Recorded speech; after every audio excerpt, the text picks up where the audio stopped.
Fantasy Philosophers is brought to you by fantasy-info.com. Nick Folk had a promising start to his career with the Dallas Cowboys. In his first couple seasons, he put together some respectable fantasy numbers, but last off-season, he had a hip surgery. And, it looked like in preseason that he was kicking pretty good and everything was a go. Not too concerned about his production for fantasy. And early in the season, really, he didn't kick that bad at all. He was a pretty productive, consistent kicker for the most part through the first half of the season. But as we got into the second half of the season, we started to see the troubles as he ended up going on to miss, I believe, 10 of his 28 opportunities before the Dallas Cowboys actually ended up cutting him. He missed some kicks that, he almost cost him a game against the New Orleans Saints. And that was a big game, and there was really a chip field goal that he missed, and that was the final straw, and the team released him. He didn't get any more work last year, as, it looked like his confidence was shot. That hip, he did come out and say that that was an issue this offseason. The New York Jets went out and signed him early in the offseason as they decided to let go of Jay Feely. Personally, I think that was a mistake, and it may come back to haunt them as here we are in OTAs, and Nick Folk is, right now he's struggling.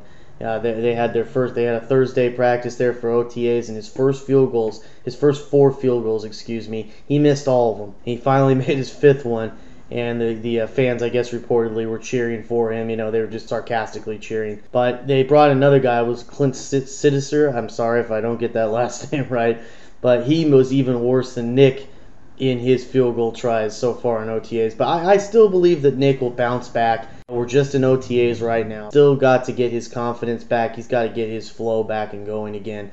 But, man, I think it was kind of a mistake by the Jets on that note that they got rid of Jay Feely, and that really could come back to haunt them because he was kicking for them decent. He had some issues, but you knew what you were getting with him. And right now with Folk, hey, he could be really good, but at the same time he could be bad still, and we just don't know. For fantasy, I'm going to go ahead and say that right now I've got him ranked somewhere around the top 15 fantasy kickers. That could go down if he's not responding well, and they very well may bring in a new kicker to bring in more competition for him. And so who knows, if he can't turn it around, you never know, he may not have the job as we get closer to the season. But I still expect him to turn around. He does have the talent, and if he does win the job and he's kicking good, he's a good fantasy kicker to have. That's for sure. We've seen that in Dallas the 2.5 years really that he was there. He was a good viable kicker for your fantasy team. So we're just going to have to keep posted on this situation with him as we get deeper into the summer, and it's going to be one of those things that I would say that he's probably a guy that you don't want to be drafting on draft day, really, to be honest with you.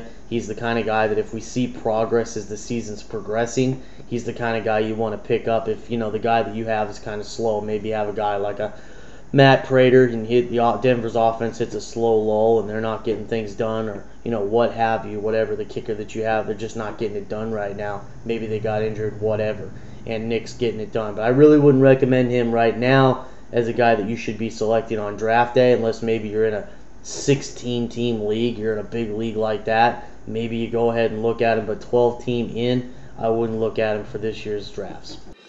For more fantasy football information, go to fantasy-info.com and sign up for our free e-newsletter. Good luck in your 2010 Fantasy Football League. As an added bonus, the Fantasy Info guys will include their 5 secret tips for success in